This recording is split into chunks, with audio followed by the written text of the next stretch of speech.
Between 1934 and 1938, 13 in the Cleveland, Ohio area fell victim to a killer with a taste for the macabre. Decapitating the victims, only 3 of the known 13 have names, and of those, some of the heads were never found. Police were shocked and bewildered, and when the mayor of Cleveland brought in a prominent lawman to take over, the killer only got bolder. And 88 years later, no one knows who committed these heinous crimes. Or do they? This is the story of the Cleveland Torso Killer. Hey y'all, I'm KRIS Calvert. And I'm her husband, Rob Potterf. Welcome to Hitched to Homicide. For better or worse. Till death do us part.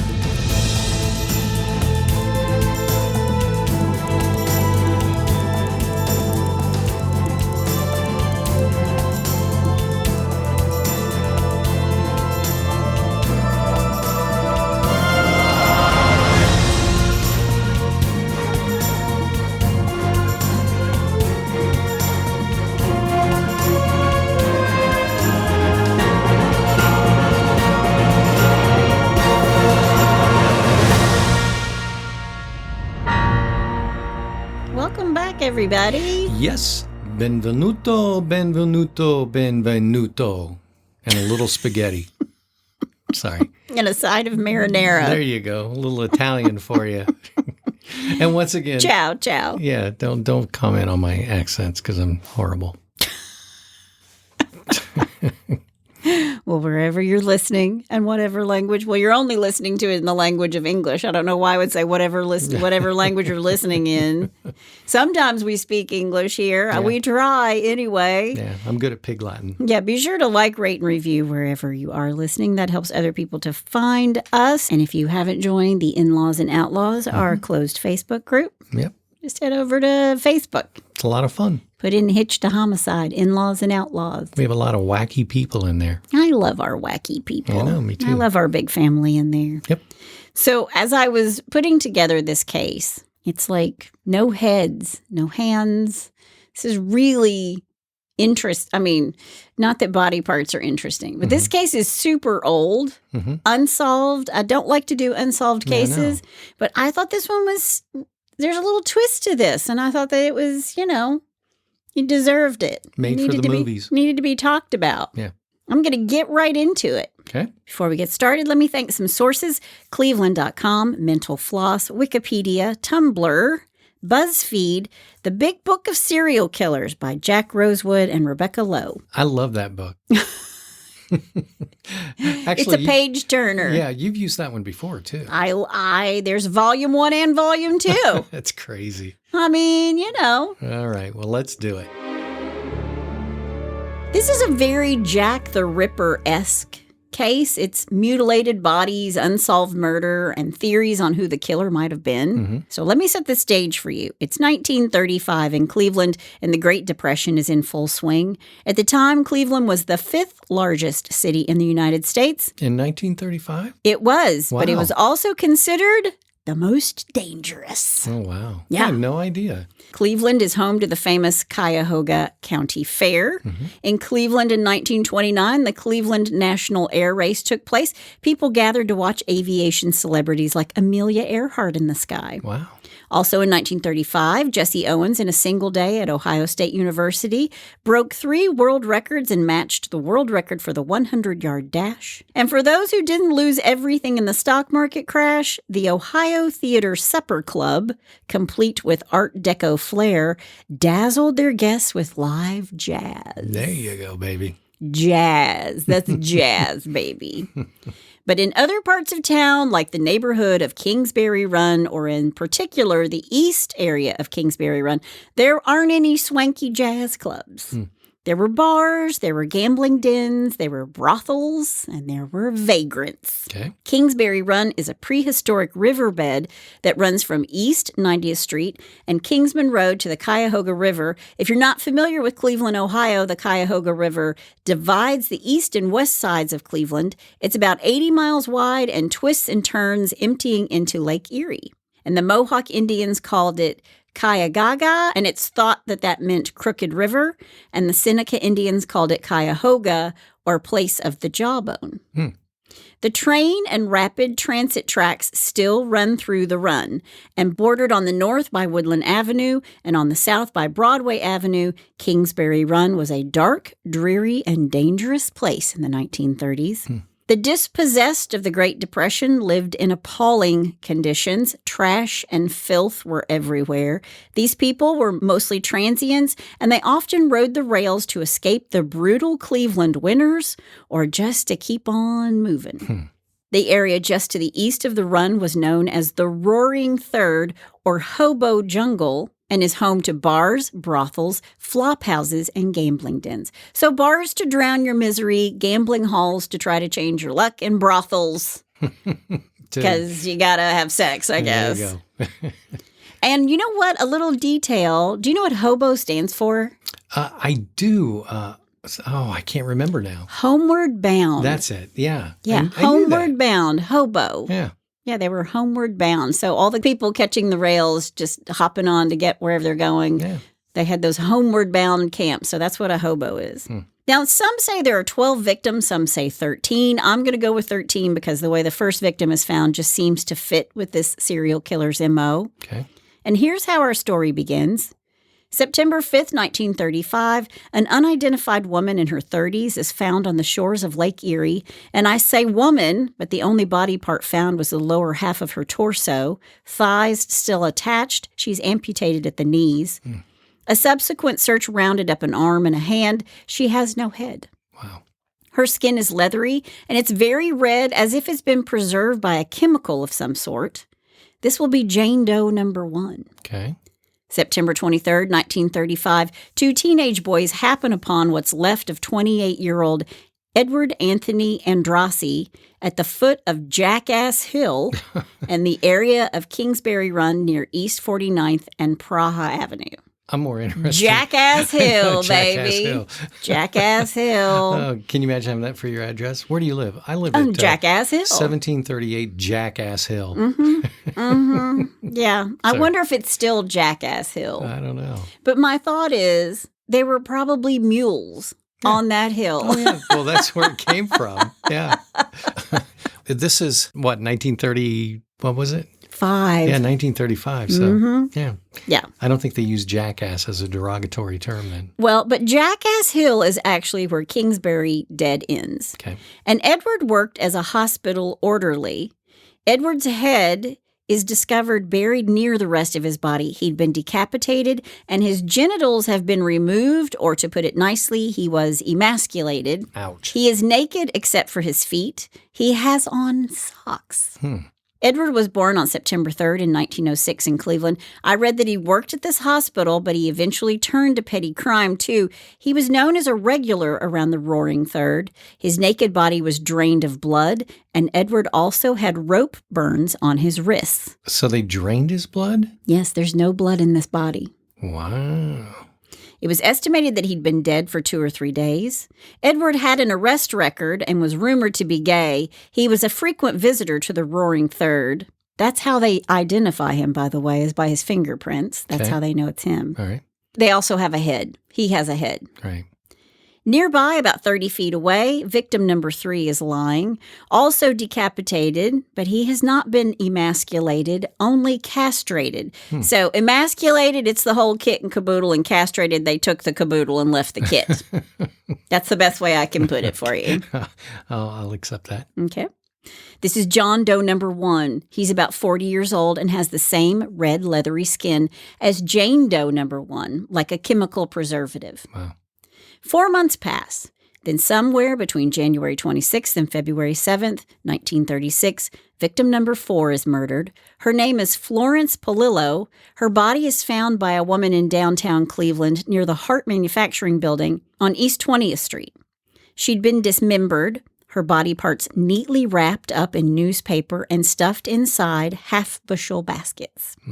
So I think of half-bushel baskets because we go to the farmer's market. Oh, yeah. And you can get a half-bushel basket of half-runner green beans, which are the best ones in the South. That's what we love to make green beans out of. Yeah. But that's what her body parts are stuffed inside. Florence was a sex worker, a barmaid, and a waitress. She was about 43 years old and lived in the Roaring Third.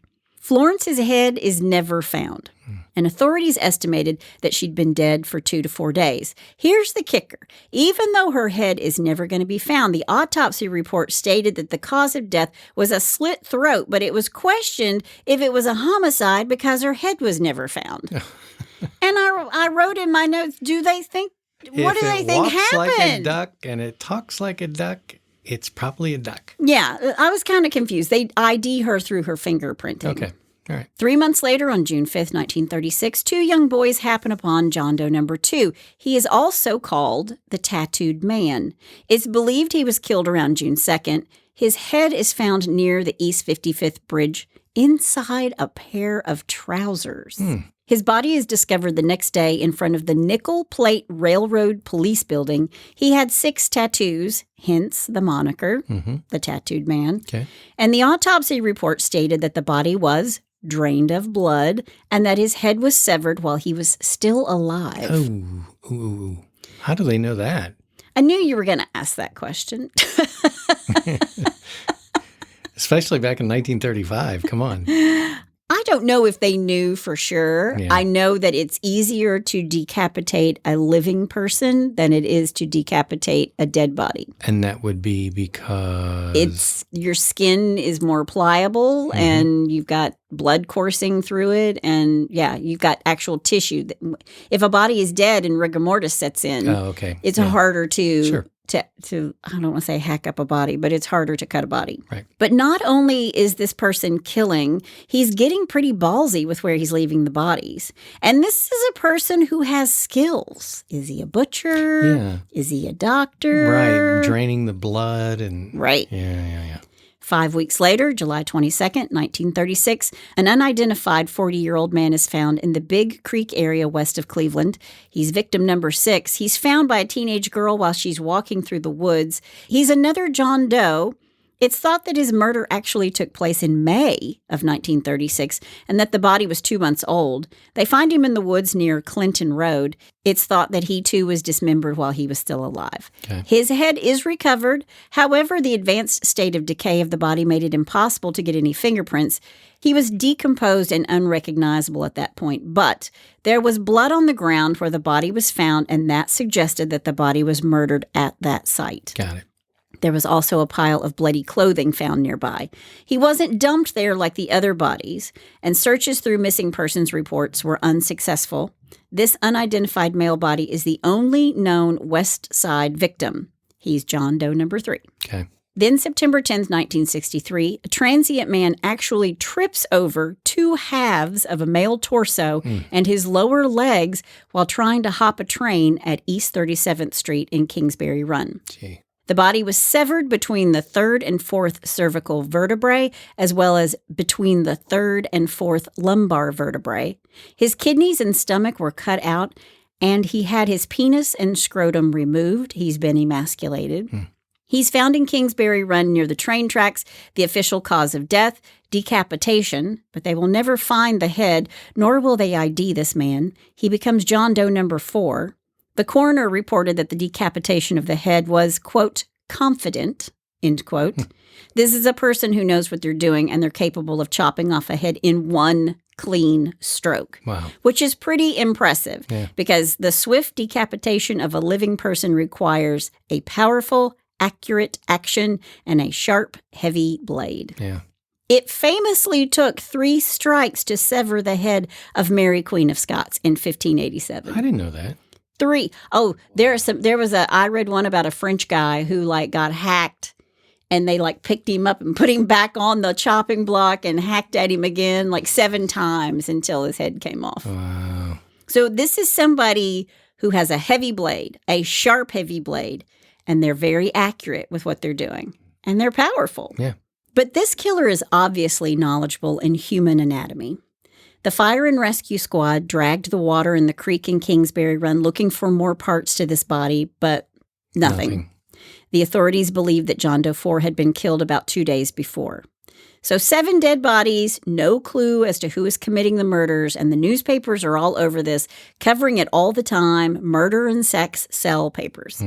There were 2 detectives working in the case, Peter Murillo and Martin Zalewski. They interviewed over 1,000 people trying to get a handle on this serial killer. Detective Murillo even went undercover as a hobo, trying to infiltrate the population of those people who were at risk of being picked up and murdered. Right. On February 23, 1937, an unidentified female body, thought to be around the age of 20, is found by a man on the shores east of Broadinal at Euclid Beach on the Lake Erie shore. No legs, no arms, no head. Wow. The arms have been disarticulated at the shoulder socket. The head has been severed between the 7th cervical and 1st thoracic vertebrae. She's full of water and gravel. She's Jane Doe number 2, but they also called her the Lady of the Lake. It's thought that she had been killed 3 or 4 days prior to finding her, and they believe she was dead before she was decapitated. Okay. June 6, 1937, Jane Doe number 3, and the only black victim found. She was found beneath the Lorraine Carnegie Bridge by a teenage boy. Authorities thought she might be Rose Wallace, but she was never officially identified, even though her dental records were a match to Rose Wallace. Why didn't they match? I don't think they cared. I just don't think they cared. Her head had been removed along with 1 rib. Authorities believe that she'd been dead for about a year when she's found, and she is a skull and a bag of bones. Yeah. 1 month later, on July 6, 1937, John Doe number 5 is pulled out of the Cuyahoga River in the Cleveland Falls when a young man saw part of a body floating in the wake after a tugboat passed by. Thought to be in his mid to late 30s, his body was recovered in multiple pieces. Some were found floating in the river. The upper torso was found in a burlap sack for chicken feed. The head and the internal organs within the abdominal cavity, including the heart, are never found. Basically, John Doe 5 had been gutted and his heart had been ripped out. Wow. 8 months later, on April 8th, 1938, a young man on his way to work in the Cleveland Flats sees what he thinks is a dead fish. It's the lower leg of a woman. Then on May 2nd, a human thigh is found floating in the Cuyahoga River to the east of the West 3rd Street Bridge. When police looked under the bridge, they found a burlap sack. Inside was the headless torso of a woman, which had been cut into 2 halves. Wow. Also inside the bag was another thigh and a left foot. It's just like random body parts. It reminds me of Goodfellas when they're digging up the mob boss that they had killed. Yeah. They have to re-dig him up. And did they chop him up before they put him in the... Yeah, when they put him in. And Joe Pesci goes, here's a leg. Oh, look, here's a thigh. Here's a wing. Well, yeah, they had a thigh and a left foot. Yeah. The rest of Jane Doe number 4's body is never found. Authorities think she's been dead for 3 to 5 days. And the interesting thing about Jane Doe number 4 is that there is morphine in her system. She is the only body recovered that has drugs in her system. So were the drugs recreational? Was she a user? Or had she been immobilized with the morphine by her killer? Right. That might be foreshadowing. Bum, bum, boom. Now, at this time in Cleveland, the mayor is Harold Hitz Burton. And before he's mayor, he serves the Ohio House of Representatives. After he's mayor, he becomes a U.S. senator. And after the retirement of Associate Justice Owen Roberts, President Truman nominates Harold to the Supreme Court, where he served until 1958. But when Mayor Burton is in charge of Cleveland, it's considered to be the most dangerous city in the whole United States. You think? Jeez. And about 10 years prior to 1937, a man named Elliot Ness was working for the U.S. Justice Department. Kevin Costner was? Working for the Prohibition Bureau. Oh, wow. Not Kevin Costner. Okay. All right. Sorry. But in case you don't know, Elliot Ness is the guy who was responsible, along with the Untouchables, for taking down Al Capone. Side note, do you know why they were called the Untouchables? I do, but I don't remember. Just from watching the movie, because I think they reference it. It's because they would never take a bribe. That's it. That's right. Yep. Wouldn't take a bribe. They were untouchable. Yep. But when Prohibition ended in 1933, Elliot Ness went to Cincinnati to serve the Treasury Department's alcohol tax unit. If you can't catch them with it, tax them with it.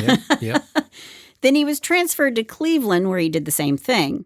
But on December 11th, 1935, Mayor Harold Burton, who's running the most dangerous city in the United States, hires 33-year-old Elliot Ness, and he is sworn in to serve as Cleveland's youngest ever safety director. Ness started his cleanup with characteristic verve. He first slapped 5 high-ranking police department officials in the penitentiary for bribery and theft, then instituted a scientific, quote, rookie training school, end quote, for policemen. Yeah, but Elliot didn't make very many friends no matter where he went. Revising the traffic control system, he cut auto accident deaths in half. During Ness's first 18 months on the job, Cleveland's total crimes dropped 25%. Its juvenile crime dropped 80%, and he credited this with starting numerous Boy Scout troops all over the city. At the same time, arrests and convictions increased by approximately 20%. When Ness took on the mob and sent 2 high-ranking mob figures to the pen, the paper said that, quote, Director Ness lifted fear from the hearts of honest men. Cleveland is a better, cleaner, more wholesome place, a safer place in which to do business, Nice. End quote. Nice. Not so fast. Kind of nice. The mayor wants this torso killer caught. He wants the torso killer stopped. I mean, you can do all these great things in your city, but if body parts keep washing up a la Jack the Ripper in your town, On the Cuyahoga. you still have a problem. Right. And Elliot Ness had nothing. And it was starting to tarnish his sterling reputation. On August 16th, 1938, 2 bodies are found. First, a decapitated female torso is found on East 9th Street at the Lakeshore dump by 3 scrap collectors. It was 800 feet east on Shore Drive. That's important. Okay. The torso is wrapped in a man's double-breasted blue blazer and then wrapped in an old quilt. The legs and arms were found in a makeshift box wrapped in brown butcher paper and held together with rubber bands. Jane Doe No. 5's head had been disarticulated. It had been cut off. Her head was recovered and was also wrapped in brown paper. She was thought to have been dead for 4 to 6 months, and authorities believe that maybe she had been refrigerated. At least some of the body parts looked this way. And when an autopsy was performed by Dr. S.R. Gerber, the coroner of Cuyahoga County, they found evidence of embalming in the body. And none of the other bodies ever showed any signs of being embalmed. So we've got somebody in the medical field. Well, and remember the first 2 had the red chemical on their skin, but no embalming fluid.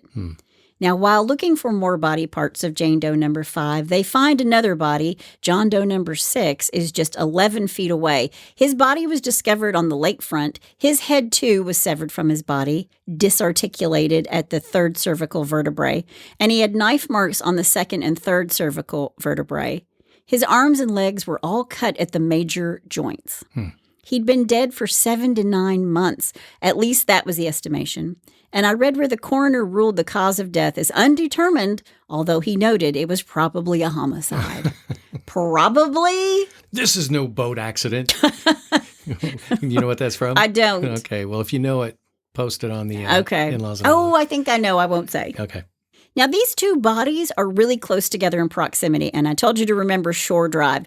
These bodies were in plain view of Elliot Ness's office. He could see the bodies out his office window. Was that on purpose? Do you think the killer is thumbing his nose at Elliot Ness? As Bobby De Niro would say? A little bit. Yeah. A little bit. Then on August 18th, just 2 days after these bodies are dumped right outside his window, Elliot Ness and 25 detectives went into the hobo jungle of Kingsbury Run at 12:40 a.m. He's catching them by surprise, I guess. They raid the area. They go through all the shacks and shanties looking for evidence of the torso killer. They round up 63 men, and then Elliot Ness ordered that the shacks be burnt to the ground. He burns the area to the ground. Let her burn. Let her burn. Let her burn. What's that from? That's another movie reference. Yeah. Let her burn. Now, Elliot Ness is widely criticized for this move because he displaced all these people from their homes, their little shanties and shacks, and then charged them with being homeless, for which they had to plead guilty. Wow. Which is not cool. No, that's not cool at all. It's almost like he threw a little hissy fit because he'd been shown up by this killer. Right. Like making others suffer. Or the way they were spinning this was that he raided the area to protect the people, thinking that the killer preyed on the weak and poor of this area. And Ness also wanted the fingerprints of these people in case they fell victim to the killer. Right. But I can think of better ways to protect these folks without burning down the only homes they have and putting them in jail. Yep. Now, there's a guy who's written a couple books on the torso killer. His name is James Badal. I did not read his book, but as a fellow author, I will post a link to them in the show notes, and he has thoughts on all of this. But however you slice this, the killings stopped in Cleveland after this raid. Oh, really? And authorities interrogated around 9,100 people during the investigation to find the torso killer.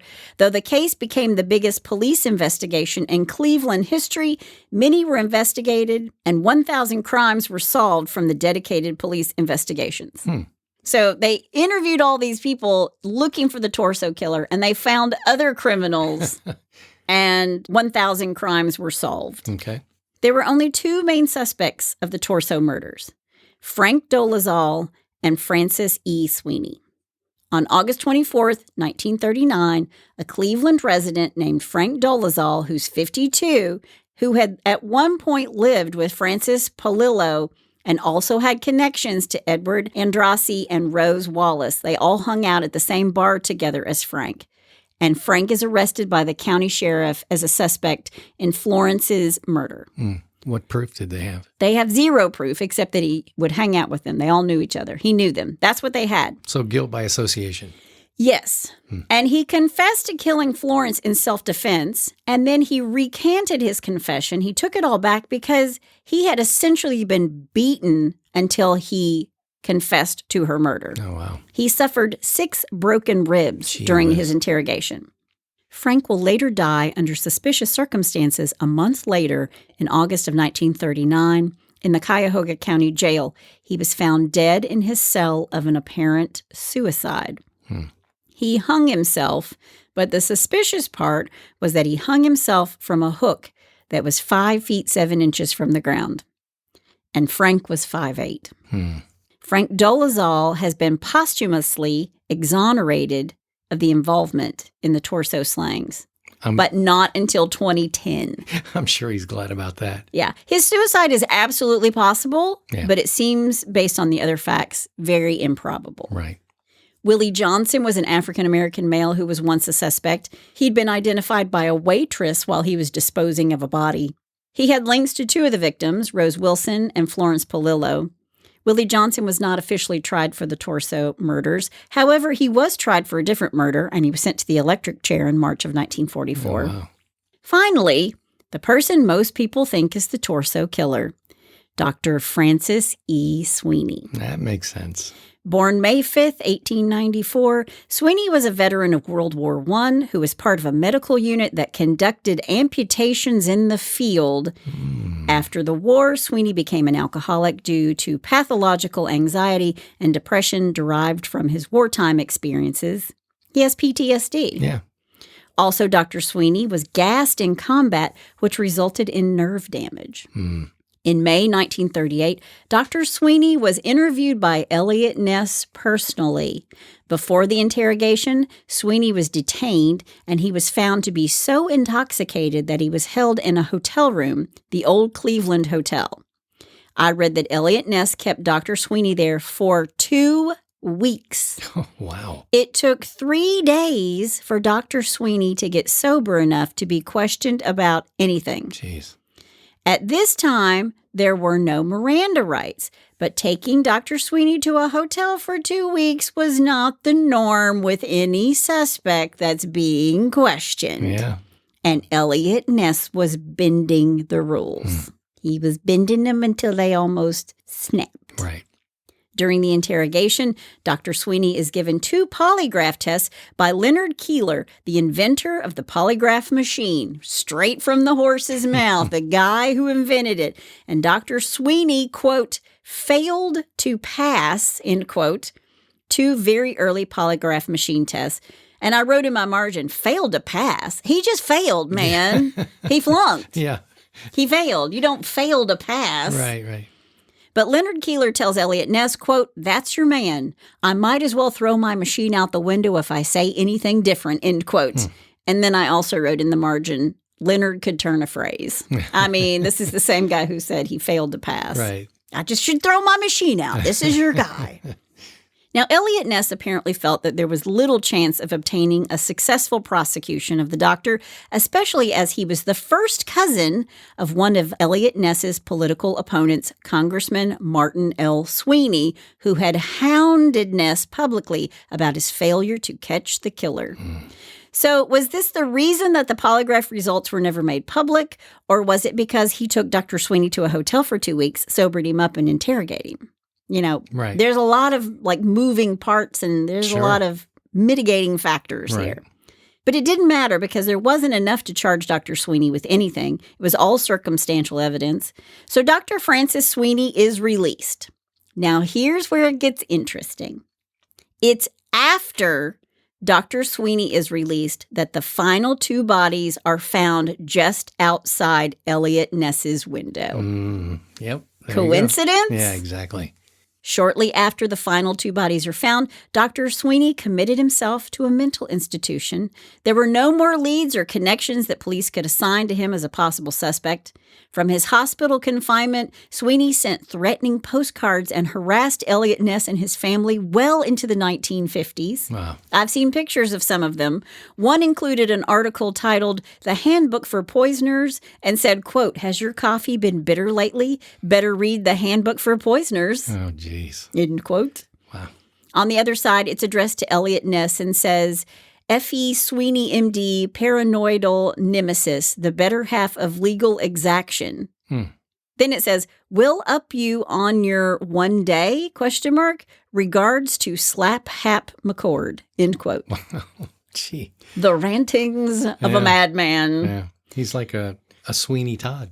Well, it leads me to my next statement, which is in 1956, Francis Sweeney was actually diagnosed with schizophrenia. You think? Yeah. But I want to back up for a hot sec. In 1938, a vagrant man named Emil Fronek came forward and told police that in 1934, a doctor had tried to drug him. Fronek told authorities that the office was somewhere near East 50th and East 55th on Broadway. So police drive Mr. Fronek around the area, and he cannot make out anything that he thinks is familiar.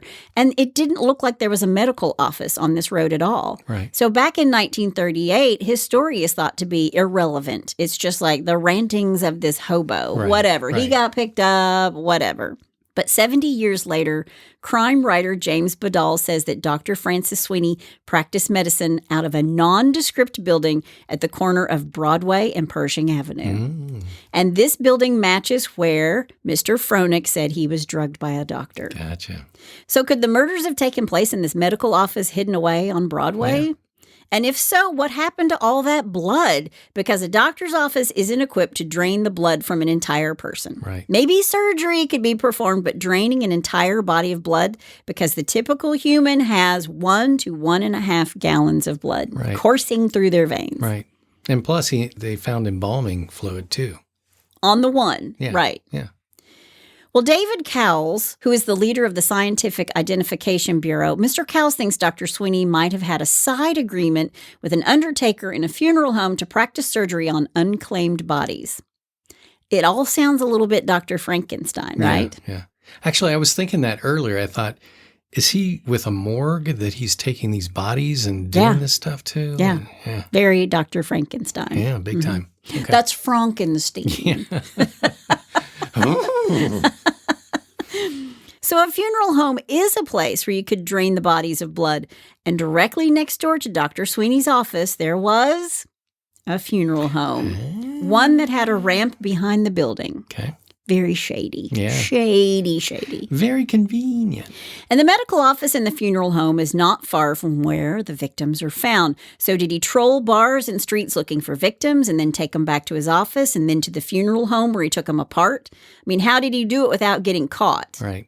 And all of this, of course, is circumstantial. And just like Elliot Ness, he couldn't take down Dr. Sweeney. Dr. Sweeney fit the profile. He failed the polygraph, but he was also a diagnosed schizophrenic. Right. I'll leave you with this. A letter sent to the chief of police in December of 1938, just a few months after the last victim is found. It reads, quote, "You can rest easy now as I have come out to sunny California for the winter. I felt bad operating on those people, but science must advance. I shall soon astound the medical profession. A man with only a DO. I don't know if it was DIA. I don't know what that means. What did their lives mean in comparison to hundreds of sick and diseased, twisted bodies? Just laboratory guinea pigs found on any public street? No one missed them when I failed. My last case was successful. I now know the feeling of Pasteur, Thoreau, and other pioneers. Right now, I have a volunteer who will absolutely prove my theory. They called me mad and a butcher, but the truth will out. I have failed once before here. The body has not been found and never will be, but the head, minus the features, is buried in a gully on Century Boulevard between Western and Crenshaw. I feel it is my duty to dispose of the bodies I do. It is God's will not to let them suffer." End quote. Wow. Dr. Sweeney spent the rest of his life in a mental institution. He died in a veterans hospital in Dayton, Ohio on July 9th, 1964. The weird postcards only stopped arriving at Elliot Ness's office and his home after Dr. Sweeney's death. And after he's entered the mental hospital, there were no more bodies found. So, Coincidence? I don't know. Yeah. But that is the gruesome 88-year-old unsolved case of the Cleveland torso killer. Or was it just Dr. Sweeney? And that's all I have to say about that. Hey, Hitch to Homicide listeners. This is KRIS Calvert. I love doing research and writing about real crimes, but I also love writing about fictional people who commit horrible atrocities. When you're ready to take a break from true crime for fictional crime, go to KRISCalvert.com, where you'll find all my books, including some free ones to get you started. Jane Doe is one badass chick who quietly hunts terrorists in the United States. The Sex and Lies books are all FBI and CIA cases with a little romance on the side. And coming summer 2022, Book 10 in the series, Sex, Lies, and Rock and Roll, releases. You can find all of these books everywhere, and if you like to listen instead of read, you can find them all on Audible. So go grab a free book or take a listen. I love all the characters I've written. I've given them pain, ruined their lives, make them suffer, and maybe even throw in a heroic death. Or maybe they live to fight another day.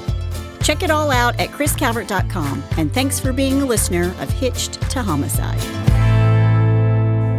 So the mystery continues. 88 years later, nobody knows what happened to all those torsos, all those bodies, all those decapitated people. And listen, it was him. Come on. I think it was him too, but let me tell you what wouldn't that make a great movie? Oh, yeah.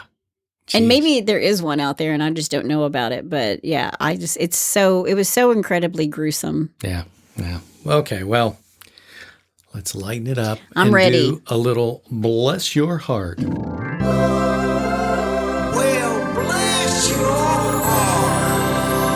Dateline, Chesterfield, Derbyshire, England. It looks like Derbyshire, but because I have friends in England, it's Derbyshire. Yep. That's like Louisville instead of Louisville. Yeah. Like instead of Berkshire, it's Berkshire. Yeah. Okay. Derbyshire. Okay, and yet I digress. Chesterfield police tricked 19 AWOL suspects with offer of free beer. 19 suspected criminals have been arrested after they were tricked by police who lured them in with the hoax of free beer. With the hoax? Mm-hmm. Not the hopes? No, with the hoax. An offer of free beer. How's that? Okay. Yeah. The Derbyshire constables sent letters to dozens of suspects who had evaded detention for months with an offer to call a marketing company that was offering a free crate of beer. But then the suspects called a number. They were unwittingly put through to Chesterfield Police Station. So they're tricking them. Oh, yeah. Okay. Yeah. Hence the hoax. Yeah. Okay. I'm on now. I'm on to you now. A time and date was arranged for the promised free alcohol to be delivered to them, but those awaiting their beer At the locations in Chesterfield, Staveley, Afferton, Ixton, Sheffield, and Nottingham were duly arrested. Oh, so they came for the beer. Oh, yeah. And got the cuffs. The sting was carried out as a part of a month-long campaign Wow. targeting serious crime across North Derbyshire. They set this up for a whole month. Oh, yeah. Wow. Yeah. It was a big sting operation. Wow. Alleged offenses committed by some of those arrested range from burglary and robbery to serious sexual assault. Oh, wow. Okay, well, good. Yeah, yeah. Okay. Chief Inspector Graham McLaughlin, who led the operation, said, "These suspects are people who have managed to evade arrest for some time, so we have used different tactics to find them. It's been very cost effective, as it can take a lot of time and money to track people down. And so just remember, even if it's beer, nothing in life is free." I just feel like it's like Hansel and Gretel. They had like a beer and a beer and a beer, and the criminals just followed the beer, and then they got picked up. Yeah, I've actually watched a couple of things because I love, police crime Oh TV my shows and gosh. stuff like that. To Catch a Smuggler is, I'm addicted to that. I have right now. watched so many people with heroin and cocaine in their body cavities sitting with him. I just love that series. Yeah. But there was one that they had where they would do these to criminals. They would tell them they won a prize and they had to come down again.